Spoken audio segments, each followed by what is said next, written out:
Hello दोस्तों। आज हम केंद्रीय मंत्रिपरिषद मंत्रिमंडल के बारे में जानते हैं। केंद्रीय मंत्रिपरिषद और मंत्रिमंडल का हमारे संविधान में क्या काम है, संविधान में किस रूप में इन्हें जाना गया है।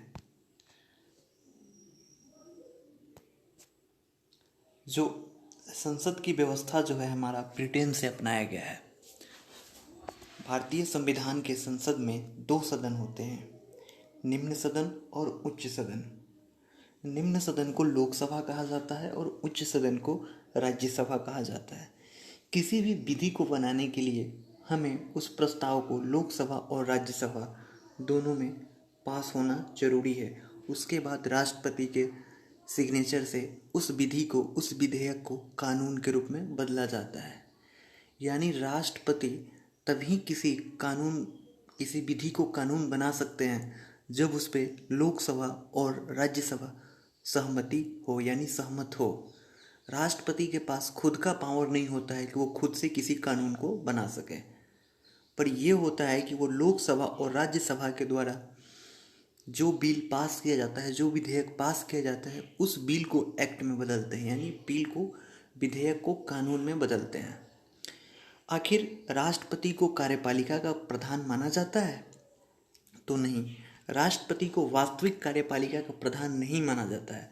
राष्ट्रपति को नाममात्र कार्यपालिका का प्रधान माना जाता है, क्योंकि जब मंत्रिपरिषद में हमारे लोकसभा और राज्यसभा के सदस्यों की जब सहमति होती है तभी वो कानून बनता है।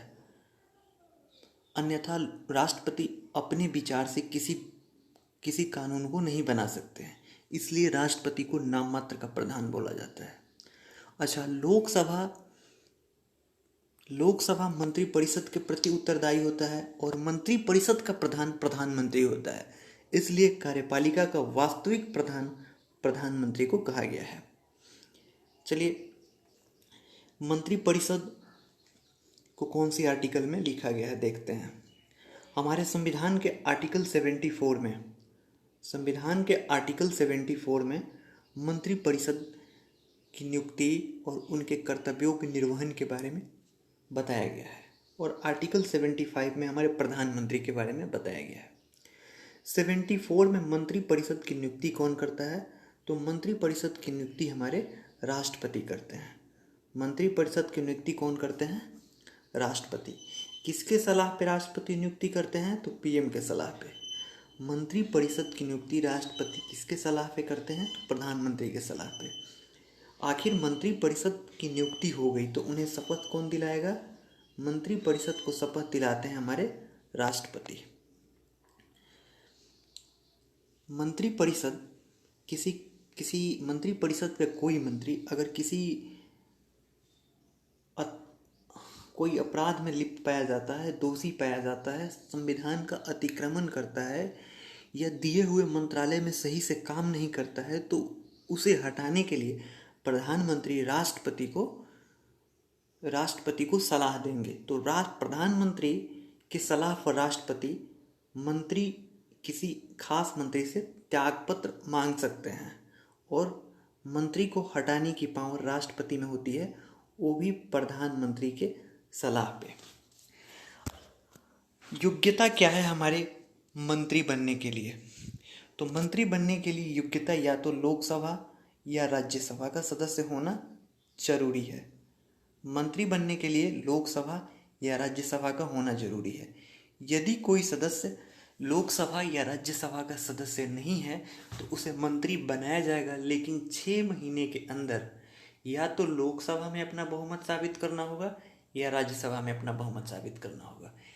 दोनों में से किसी एक सदन में 6 महीने के अंदर अपना बहुमत साबित करना होगा, अन्यथा अपने मंत्री पद से उन्हें हटा दिया जाएगा।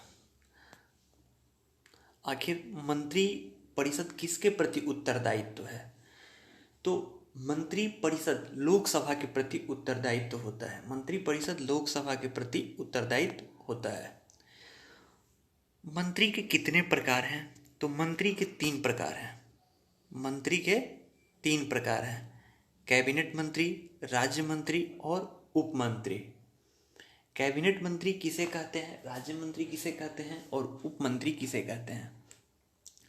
कैबिनेट मंत्री जिन्हें महत्वपूर्ण मंत्रालय जैसे रक्षा, वित्त, रेल, सड़क इत्यादि का जिन्हें मंत्रालय संभालने को दिया जाता है उन्हें कैबिनेट मंत्री कहते हैं। राज्य मंत्री कैबिनेट मंत्री को सहायता प्रदान करते हैं और राज्य मंत्री का दूसरा पार्ट स्वतंत्र प्रभार, ये स्वतंत्र होते हैं। उप मंत्री क्या है, उप मंत्री किसी प्रशासनिक कार्य को संपन्न करते हैं। प्रशासन से रिलेटेड जो भी कार्य है ये उप मंत्री के अंतर्गत आता है। मंत्रिपरिषद की संरचना कैसी है, तो मंत्रिपरिषद की संरचना सबसे पहले पीएम के ऊपर कैबिनेट मंत्री, कैबिनेट मंत्री के ऊपर राज्य मंत्री, राज्य मंत्री के ऊपर उप मंत्री। तो देखते हैं संरचना कैसे है। ये हुए हमारे पीएम के ऊपर हमारे कैबिनेट मंत्री और कैबिनेट मंत्री के ऊपर हमारे ये राज्य मंत्री और राज्य मंत्री के ऊपर हमारे उप मंत्री, और ये सारे समूह को मिला के हमारा एक मंत्रिपरिषद बनता है। तो मंत्रिपरिषद बनने के लिए सबसे पहले हमें पीएम की ज़रूरी है, फिर हमारे कैबिनेट मंत्री की ज़रूरी है, फिर राज्य मंत्री की और फिर उप मंत्री की, और ये सब मिलके हमारे मंत्रिपरिषद के सदस्य बनते हैं। आखिर मंत्रिपरिषद किन रूपों में काम करता है, मंत्रिपरिषद में सीटों की संख्या कितनी निर्धारित की गई है। 91 संविधान संशोधन जो 2003 में हुआ था, 91 नंबर का जो संविधान संशोधन 2003 में हुआ था, उस समय मंत्री के सीटों की संख्या को फिक्स किया गया। उसके पहले कोई ऐसा नहीं था, संविधान में हमारा कोई भी ऐसा लिखित नहीं था कि मंत्री की संख्या कोई फिक्स थी, लेकिन 2003 में 91 नंबर के संविधान संशोधन में मंत्रियों की संख्या को फिक्स किया गया। यानी वर्तमान में जितने लोकसभा के सदस्य हैं उसके 15% का मतलब 15 गुने 15/100, 15% सदस्य से अधिक मंत्री पद पे नहीं रह सकते हैं, चाहे वो कैबिनेट मंत्री हो, चाहे वो राज्य मंत्री हो, चाहे वो उप मंत्री हो। कैबिनेट मंत्री, राज्य मंत्री और उप मंत्री की संख्या फिक्स नहीं है, ये प्रधानमंत्री पे डिपेंड करता है, वो किस मंत्री में कितने कितने मंत्री को चुनते हैं। यानी पूरे मंत्री को मिला के कैबिनेट मंत्री, राज्य मंत्री और उप मंत्री लोकसभा के सदस्य का 15% मंत्री चुने जाते हैं।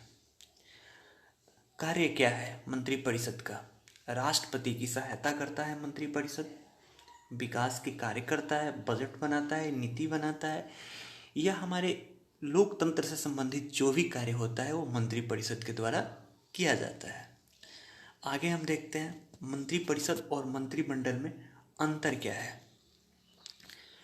तो मंत्रिपरिषद, अभी मैंने बताया मंत्रिपरिषद पीएम के ऊपर राज्य मंत्री, कैबिनेट मंत्री, कैबिनेट मंत्री के ऊपर राज्य मंत्री और राज्य मंत्री के ऊपर उप मंत्री, और इन सबों को मिलके एक मंत्रिपरिषद बनता है। मंत्रिपरिषद बनने के लिए पीएम के ऊपर कैबिनेट मंत्री, कैबिनेट मंत्री के ऊपर राज्य मंत्री, राज्य मंत्री के ऊपर उप मंत्री, इन सब के समूहों को मिलके एक मंत्रिपरिषद बनता है। सबकी मंत्रिमंडल केवल पीएम और कैबिनेट मंत्री से मिलके बनता है। मंत्रिपरिषद का आकार बड़ा होता है, यानी ये संख्या में ज़्यादा होता है, और मंत्रिमंडल आकार में छोटे होते हैं। मतलब इनकी संख्या मंत्रिपरिषद की संख्या से कम होती है, क्योंकि इनमें राज्य मंत्री और उप मंत्री नहीं होते हैं। जो मंत्रिपरिषद की शक्ति है वो मंत्रिमंडल के द्वारा ही मिलती है, यानी जो मूल शक्ति होता है वो मंत्रिमंडल में निहित होता है। मंत्रिपरिषद को आर्टिकल 74 और 75 में बताया गया है, जबकि मंत्रिमंडल को मूल संविधान में, मंत्रिमंडल के बारे में मूल संविधान में कुछ नहीं लिखा गया था। लेकिन 44वें संविधान संशोधन 1978 1978 में जो संशोधन किया गया, उस संविधान संशोधन में मंत्रिमंडल के बारे में बताया गया है। कभी कभी मंत्रिमंडल को किचन कैबिनेट के नाम से भी जाना जाता है। किचन कैबिनेट क्या है? किचन कैबिनेट के बारे में संविधान में कुछ जिक्र नहीं है, बल्कि यह मीडिया के द्वारा एक नाम दिया गया है। यानी कभी कभी किसी मुद्दे पे निर्णय लेने के लिए प्रधानमंत्री कैबिनेट मंत्री को बुला के, किसी खास मंत्री को बुला के अपने घर पे चाय नाश्ता करते हुए कोई बड़े बड़े डिसीजन ले लेते थे। तो ऐसे मीडिया के द्वारा इसे किचन कैबिनेट बोला गया। तो आज हम बेसिक सी फैक्ट मंत्रिपरिषद और मंत्रिमंडल के बारे में जानें। और आप लोगों को इससे कोई भी रिलेटेड क्वेश्चन हो तो आप कमेंट में पूछ सकते हैं। वीडियो देखने के लिए धन्यवाद। इससे रिलेटेड आप अपना ऑब्जेक्टिव बुक से बनाएं।